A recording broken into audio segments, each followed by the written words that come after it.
Bueno, en la sesión de hoy les platicaré sobre una molécula que es muy importante, que es la molécula hemo o el grupo hemo.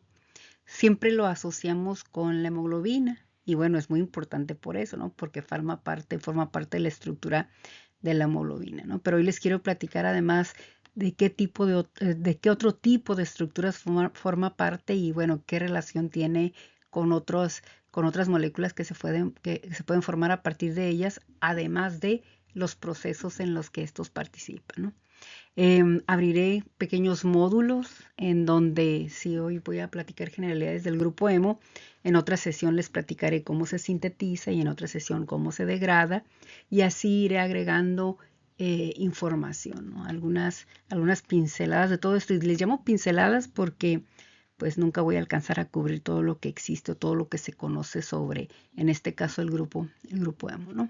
Entonces, el grupo hemo, como vemos aquí, les puse una molécula de hemoglobina y este grupo hemo está en esta región de aquí.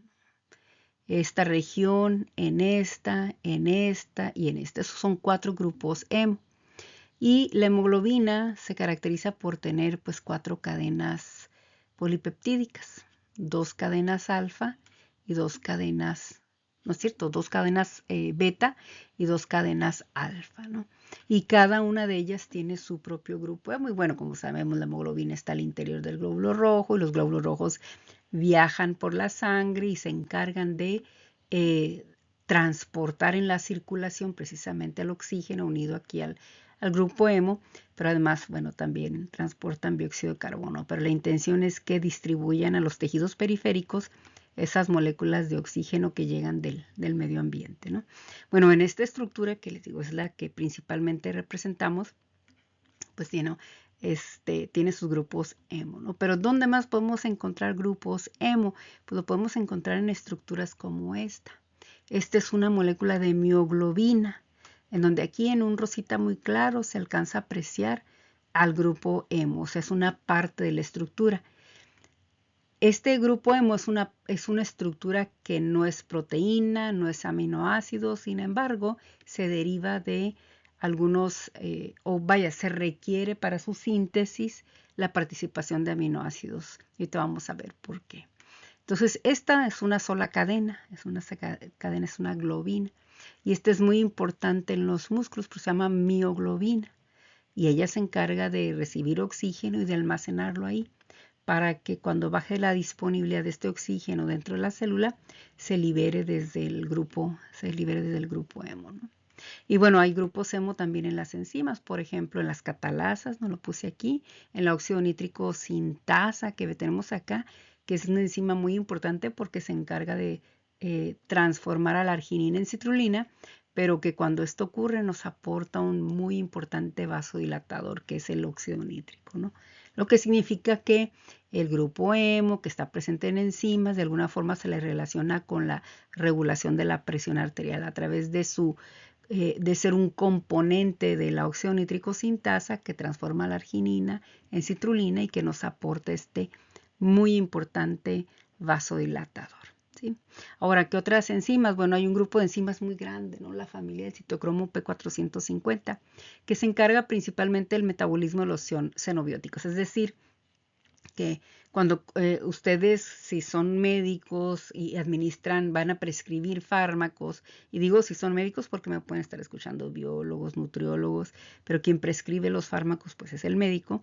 Esta familia de citocromos o de moléculas que tienen grupos hemo pues se encargan de transformar a los fármacos y producto de esta transformación o resultado de esta transformación, esos fármacos son más hidrosolubles, entonces fácilmente excretables y esto forma parte del metabolismo de los fármacos. Seguramente se va a revisar o lo revisarán o ya lo revisaron en la parte de los parámetros farmacocinéticos en esta parte de la farmacología que es la farmacocinética, ¿no? Y por acá tenemos otro tipo de citocromos, ¿no? Los citocromos que conforman a la cadena de transporte de electrones y que lo que hacen es eso, ¿no? A tomar electrones que son transportados a lo largo de la membrana interna mitocondrial para que finalmente los acepte la molécula de agua, ¿no? De oxígeno y se formen moléculas de agua y que con ello además se active un sistema que está acoplado que se llama fosforilación oxidativa. ¿Sí? Entonces esto nos muestra que hablar del grupo hemo o reconocerlo, saber quién es, cómo es, pues es muy importante, ¿no? Ahora, el grupo hemo tiene esta estructura, que es como una arañita, ¿no? Es un complejo. Esta estructura está formada de anillos pirrólicos. Estos anillos se llaman anillos pirrólicos.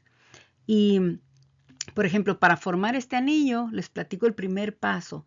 El primer paso requiere de la succinilcoenzima A, que es un metabolito del ciclo de Krebs, que se una a un aminoácido que se llama glicina y se forma el primer metabolito de la vía de síntesis del grupo hemo, que se llama ácido aminolebulínico. Luego vienen otra serie de reacciones y bueno, ya les platicaré en otra sesión, ¿no?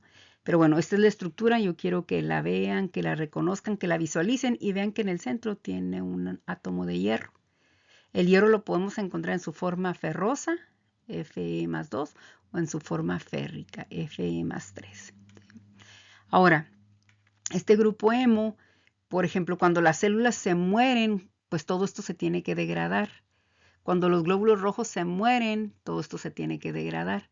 Entonces, en esa degradación, bueno, ya les hablaré qué pasa con la globina, ¿no? Pero el grupo hemo se tiene que transformar en una molécula que se llama biliverdina.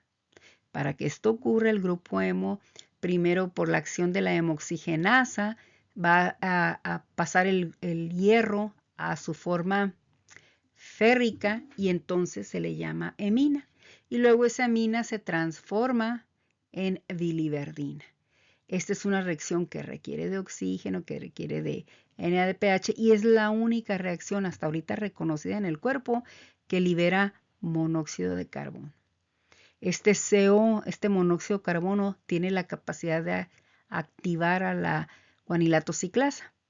Y cuando la guanilato ciclasa se activa, pues entonces se forma un segundo mensajero que se llama GMP cíclico. Y este GMP cíclico pues tiene funciones muy importantes. Es un segundo mensajero para estimular una serie de vías de señalización o de participar en una serie de activaciones en cascada, entre las que como resultado me dan influencia o afectación a procesos como la lipólisis, como la agregación plaquetaria, como la regulación de la presión arterial, el peristaltismo, la neurotransmisión, la visión, el crecimiento óseo y el crecimiento de los cardiomiocitos, ¿sí?